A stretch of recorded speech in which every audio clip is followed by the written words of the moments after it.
মাঝে মাঝে মনে হয় আমার যদি 10টা হাত থাকতো তাহলে দ্রুত এই কাজগুলি সকালে সেরে নিতে পারতাম।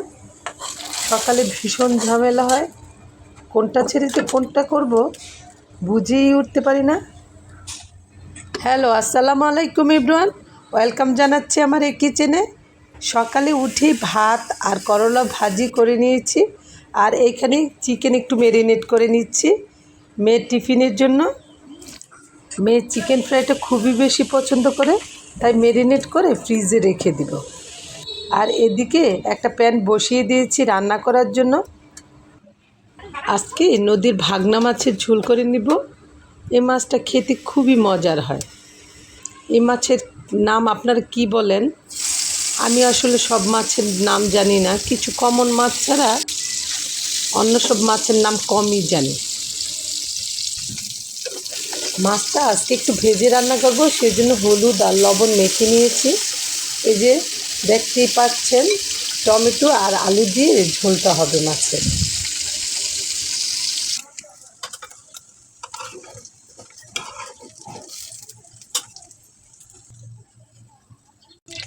মাছ ভাজার তেলে পেঁয়াজগুলি দিয়ে দিলাম তরকারিটা রান্না করার জন্য।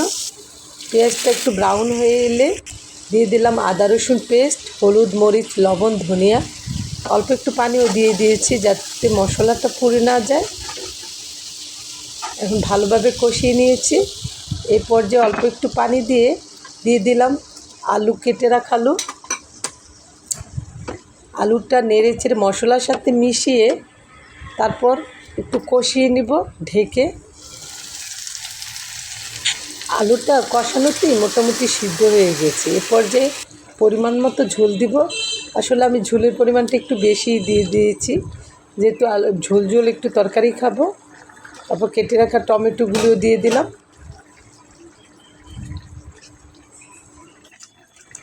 তরকারিতে ভেজে রাখা মাছগুলো বিছিয়ে দিলাম এবং তেলে রাখা জিরার গুঁড়ো দিয়ে দিলাম।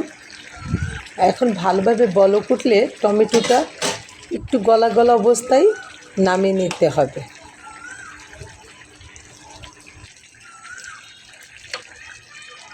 আপনার করলে এই তরকারিটা ইচ্ছে করলে আপনার কাঁচা মাছ দিয়েও রান্না করে নিতে পারবেন। আজকে আমি একটু ভেজে রান্না করে নিয়েছি, মাঝে মাঝে আমি কাঁচাও রান্না করে নিই। তরকারিটার কালার একটু লাল লাল হয়েছে, শুধু দেখতেও সুন্দর লাগে এরকম তরকারি, আমার কাছে খেতেও মজার লাগে, আর ভাতও বেশি করে খেয়ে নেওয়া যায়। এই মাছগুলিতে পেটে ডিম ছিল, খেতে খুবই মজার হয়েছিল। আর নদীর মাছের তরকারি এমনিতেও খেতে মজার হয়। সবাই ভালো থাকবেন, আল্লাহ হাফেজ।